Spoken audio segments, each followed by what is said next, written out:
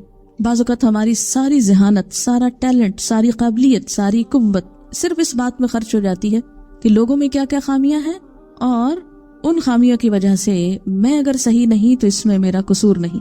فرمایا افلا تذکرون، تم اس بات سے کوئی نصیحت نہیں لیتے، کوئی سبق نہیں پکڑتے۔ اچھا پھر آپ دیکھیں کہ علم سے مراد یہاں صرف دینی کا علم نہیں ہو سکتا، یہاں علم نکرہ ہے، جس سے مراد دنیا کا علم بھی ہو سکتا ہے، کہ بہت سے لوگ دنیاوی معاملات میں بڑے سمجھدار ہوتے ہیں۔ مثلا آپ دیکھیں کہ دنیا کی ایک بڑی آبادی شرک میں مبتلا ہے، تو آپ کا کیا خیال ہے کہ جو لوگ بتوں کی پوجا کرتے ہیں وہ سارے جاہل لوگ ہیں؟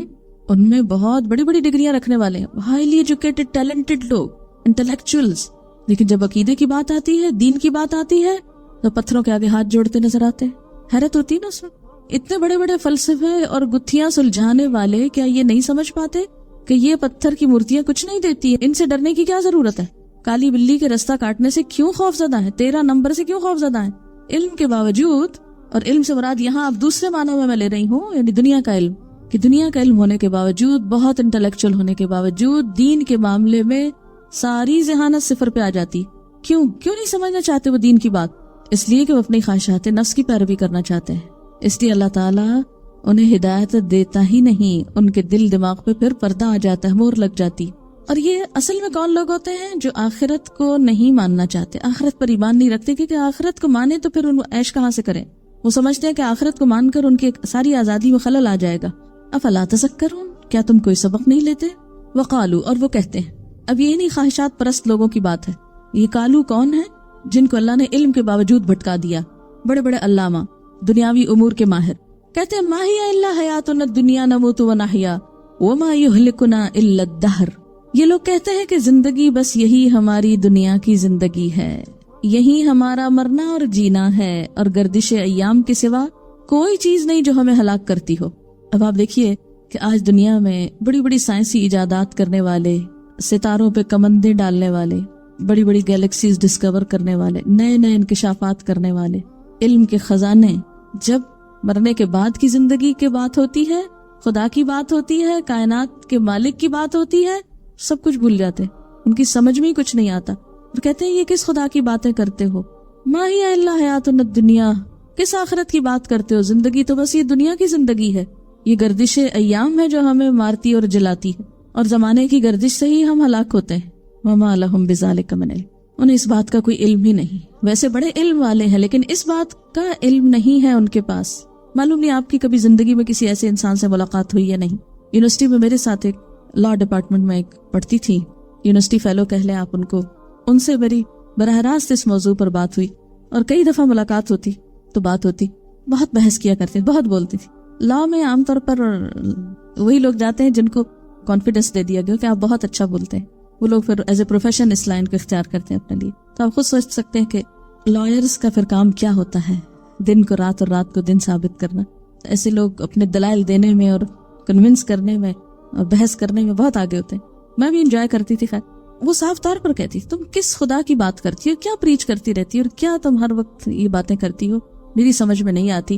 اب مثلاً ایک شخص ایکسیڈنٹ میں فوت ہو گیا، اور لوگ کہتے ہیں لوگ اللہ نے مار دی، اللہ نے کہا مارو، گاڑی نے مارا۔ اچھا وہ بچہ پیدا ہو، اللہ نے بچہ، اللہ نے کہاں دیا، وہ تو مرد عورت کے ملاپ سے ہوا۔ یعنی ہر چیز، ان کو نیچریہ کہتے ہیں نا، کہ ہر چیز کو نیچر کی طرف منسوب کر دیتے ہیں۔ ایسے لوگ کو دہریہ کہتے ہیں نا، جو یہ کہتے ہیں ما یہلکنا الا الدہر، وہ ہر چیز کو زمانے کا پھیر کہتے ہیں، زمانے کو بڑی طاقت سمجھتے ہیں۔ سب سے بڑی طاقت وقت ہے، وقت کی تبدیلی سے سب کچھ بدلتا جاتا ہے، وقت سب سے بڑا استاد ہے، اور وقت ایسا اور ویسا۔ تو وما یہلکنا الا الدہر، یہ سب کچھ زمانے کے پھیر سے ہو رہا ہے، بس وقت گزر جاتا ہے تو رات دن ہو جاتی ہے، دن رات ہو جاتا ہے، اور بہت سی اس قسم کے فلسفے کھڑے ہوئے۔ اللہ تعالیٰ فرماتے ہیں وما لہم بذالک من علم، یہ باتیں وہ علم کے بغیر کر رہے ہیں، انہم الا یظنون، یہ محض گمان کی باتیں کرتے ہیں۔ اچھا ہم کہتے ہیں اچھا یہ ہو سکتا پرانے زمانے میں ایسے لوگ ہوں اور ایسی باتیں کرتے ہیں، لیکن آج کی ترقی یافتہ دنیا کا 90% مذہب ہی یہی ہے، کوئی خدا نہیں، کوئی آخرت نہیں، کوئی مرنا نہیں، ہر چیز اسباب کے ذریعے ہوتی ہے، ہر ایکشن کا ایک ری ایکشن ہوتا ہے، ہر چیز کے پیچھے کوئی نہ کوئی ریزن ہوتی ہے، اور وہ عقل کے ساتھ کچھ چیزوں کی ریزننگ اور لاجک تلاش کر کے، اسباب تلاش کر کے یہ ثابت کرتے رہتے ہیں کہ کوئی اور نہیں کرنے والا، یہ سب کچھ خود ہو رہا ہے۔ بس ایک دفعہ پہیا گھوم گیا اور اب وہ گھومتا چلا جا رہا ہے اور 2 اور 2 4 ہوتے چلے جا رہے ہیں. فرمایا یہ سب گمان کی باتیں کرتے ہیں, یہ علم پر مبنی باتیں نہیں ہیں, توہمات پر مبنی ہیں. ایسے لوگوں کو علم والا نہیں کہا کرتے, ایسے علم والوں کو ہی اللہ بھٹکا دیتا ہے. آپ ویسٹ میں جائیں تو آپ کو اکثریت ایسی ہی ملے گی کہ کسی خدا اور کسی رسول, کسی آخرت, کسی کتاب, کسی نہ اس کی وہ ضرورت محسوس کرتے ہیں, نہ اس کی کوئی بات سننا چاہتے ہیں. جی ہاں, اگر کوئی ایسا موضوع چھیڑے بھی تو کہتے ہیں کہ ڈپریسنگ باتیں مت کرو. تو بنیادی طور پر تو یہ نا کہ وہ آخرت کے بارے میں سوچنا نہیں چاہتے, کیونکہ آخرت کی بات کرتے ہی پھر پابندیاں لگتی ہیں انسان پر. پچھلی آیت کو اور اس کو پھر دوبارہ ملا کر آپ دیکھیے, افرأیت من اتخذ الہہ ہواہ. تو اصل خرابی تو پھر یہاں ہے نا کہ خواہشات نفس کی پیروی کرنی ہے. کس لیے جیتے؟ کھانا پینا, سونا, عیش و عشرت, تفریح, یہ زندگی کا حصہ ہے. خوب مال کماتے ہیں, اچھا کھاتے ہیں, اچھا پہنتے ہیں, جو بچ جاتا ہے ہالیڈیز پہ لگا دیتے ہیں. کہتے ہیں نا ایٹ ڈرنک اینڈ بی میری, کھاؤ پیو خوشیاں مناؤ, زندگی بس یہی زندگی ہے. کیا تم موت کی باتیں کرتے ہو, دوسری دنیا کی اچھائی برائی کی اور فلسفے گھڑ لیے ہیں. اللہ تعالیٰ پوچھتے ہیں تم نے ایسے کسی شخص کو دیکھا ہے؟ افرأیت, کبھی تمہارا واسطہ پڑا ایسے شخص سے؟ من اتخذ الہہ ہواہ, جس نے اصل الہ کو الہ نہیں مانا, اس کا الہ بس اس کی اپنی خواہشات ہے. اتنے پڑھے لکھے لوگ ایسی مکانہ بات کر سکتے ہیں؟ ہاں ہو سکتا ہے, کیونکہ جو خواہشات میں اندھا ہو جائے اس کو علم حقیقت تک پہنچنے میں فائدہ نہیں دیتا. وَأَدَلَّهُ اللَّهُ عَلَى علم وَخَتَمَ عَلَى سَمْعِهِ وَقَلْبِهِ وَجَعَلَ عَلَى بَصَرِهِ غِشَاوَةً. ایسے شخص کے سارے حواس کے اوپر پردہ آ جاتا ہے, وہ اپنی بصیرت, سماعت اور بصارت کے ذریعے خدا کو نہیں دیکھ پاتا. ایسے شخص کو پھر کوئی ہدایت نہیں دے سکتا. جس کو اللہ ہدایت نہ دے پھر کوئی انسان اس کی ہدایت کا سبب نہیں بن سکتا, کیونکہ انہوں نے موت اور زندگی کے کچھ فلسفے تراش رکھے ہیں. اور وہ فلسفہ کیا ہے؟ یہ سب زمانے کی پھیر ہیں, حالانکہ یہ علم کے بغیر باتیں کرتے ہیں, محض وہم و گمان پر. خود یعنی کس نے ان کو بتایا؟ اب دیکھیں نا, ہمیں تو بتایا نا, ہمارے پاس دلیل ہے کہ ہمارے رسول نے ہمیں بتایا. 1400 سال پہلے ایک کتاب آئی تھی جو آج تک نہیں بدلی, اس میں لکھا ہوا کہ ہمیں مرنے کے بعد جی اٹھنا ہے. ان کو کس نے بتایا کہ مرنے کے بعد کوئی زندگی نہیں ہے؟ ان کے پاس کیا دلیل ہے؟ اسی لیے اللہ تعالیٰ فرماتے ہیں یہ علم کے بغیر بات کریں.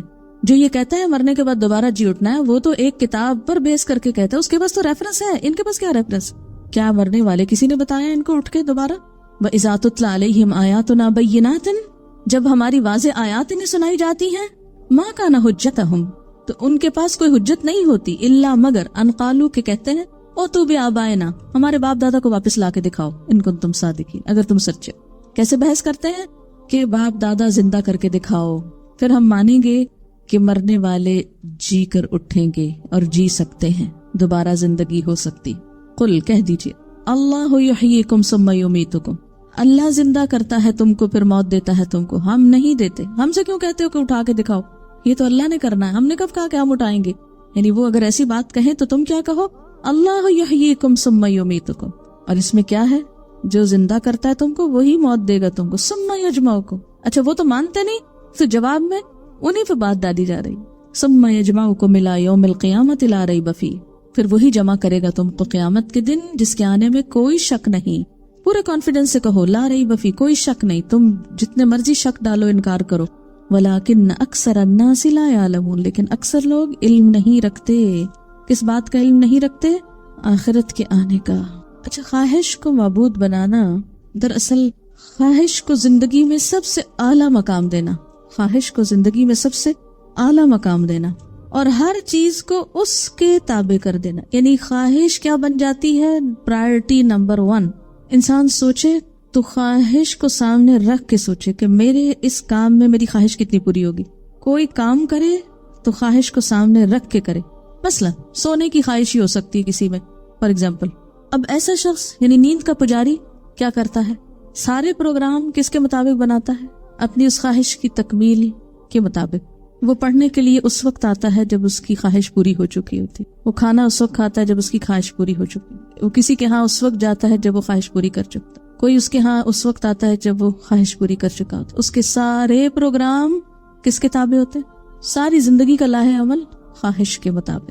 اسی طرح زندگی کے کچھ اور کام, اب نیند کو چھوڑیے, کسی اور چیز کو لے لیجیے, کوئی بھی خواہش. اب آپ دیکھیں کہ وہ کسی سے ملاقات رکھتا ہے تو خواہش کے مطابق. خواہش نہیں تو ماں باپ سے بھی ملنے کو انکار ہے, اپنے بچوں کو بھی دیکھنے سے انکار ہے. کیوں؟ دل نہیں چاہ رہا. بچوں کو ہوم میں چھوڑ دو, ان کو کسی